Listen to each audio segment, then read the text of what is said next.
ఆవలింతకి అన్న ఉన్నాడంట కానీ తుమ్ముకి తమ్ముడు లేడంట. అలాగే నా దగ్గర స్మార్ట్ ఫోన్ ఉంది కానీ అందులో స్టోరేజ్ ఉండదు, క్లారిటీ ఉండదు.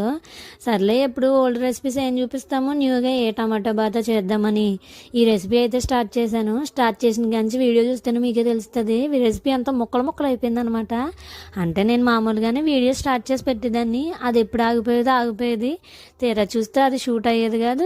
ఇదేమో వీడియో స్టోరేజ్ ఫుల్ అని వచ్చేది. ఇంకేం తప్పదు కదా, అందుకే అన్నీ యాడ్ చేసి మళ్ళీ వీడియో పెట్టాల్సి వస్తుంది. బట్ టేస్ట్ అయితే బాగానే ఉందబ్బా. నాకే ఎందుకు ఎలా జరుగుతుందో తెలీదు. ఈ వీడియో అంతా మొక్కలు అయిపోవడం వల్ల రెసిపీ క్లియర్గా చెప్పలేకపోతున్నాను, కానీ టేస్ట్ అయితే ట్రై చేయండి. ఉప్మా లాగే, బట్ కానీ టమాటోస్ ఎక్కువ వేసుకుంటే టేస్ట్ ఇంకా ఎన్హాన్స్ అవుతుంది అనమాట.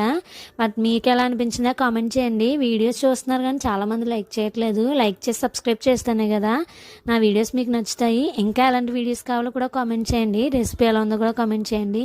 అంతే, వీడియో బాయ్ బాయ్.